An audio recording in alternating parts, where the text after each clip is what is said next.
I'm Colonel Gene Spaulding, Genespaulding,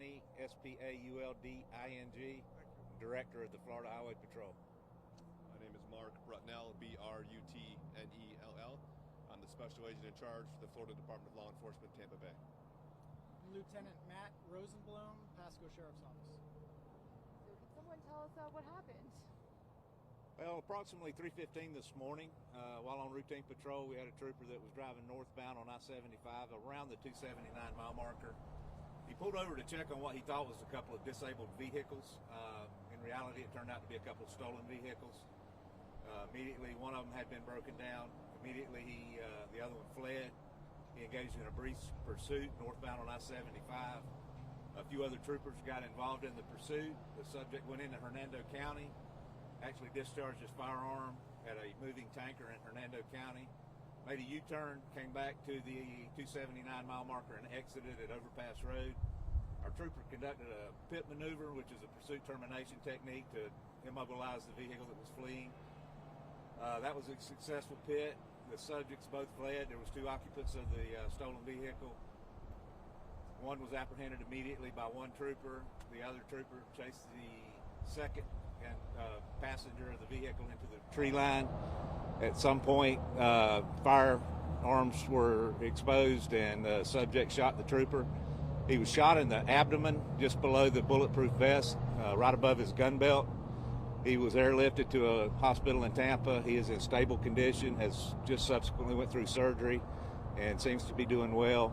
He did return fire and the subject was killed at the scene. So that's where we're at. We're not going to release a lot of detailed information at this point. We're not going to release names yet, but that's kind of the overview of what happened. And I'll turn it over to Special Agent in Charge, Brutnell, to talk about the investigation. Thank you, Colonel. So at the request of Colonel Spaulding and FHP, FDLE is conducting a criminal investigation for the use of force, which was utilized by that trooper here early this morning.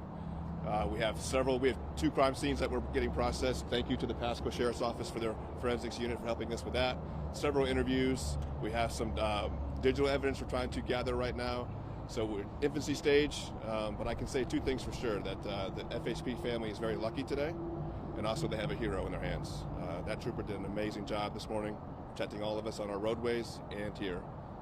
But they're very lucky, so we're all happy that he's okay, and the investigation continues. And I would like to add, I would like to thank Sheriff Chris Nocco and the Pasco County Sheriff's Office. They have done a phenomenal job, and Lieutenant here is on scene. He's their commanding officer here.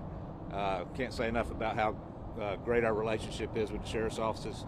Also want to thank Hernando County. Their crime scene is processing the part of this crime that occurred in Hernando County. They are also doing a phenomenal job, and the collaboration between the agencies is, I'm quite confident will bring this case to a successful resolution. We do have one suspect in custody.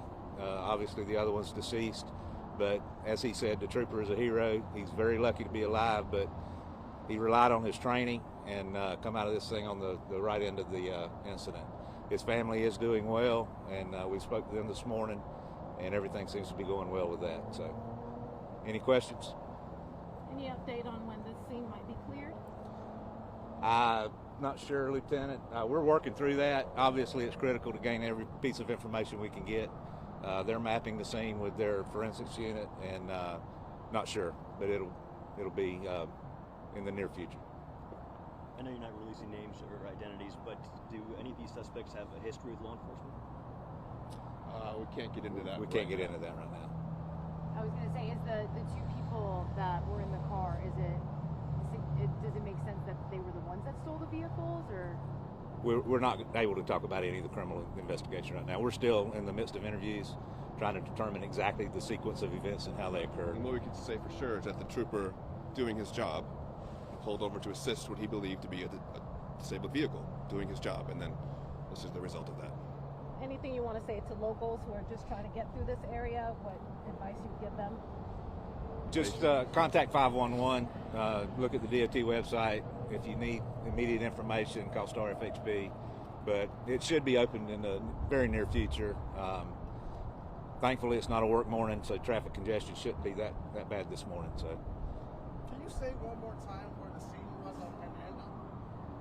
I think it just crossed into Hernando County on I-75. The subject made a U-turn and came back directly into Pasco County. But if I'm not mistaken, the tanker that was struck with bullets from the fleeing vehicle did occur in Hernando County, just on I-75, just north of the Pasco line. Thank you, gentlemen. Okay, thank you guys. Very much. Thank you. Thank you.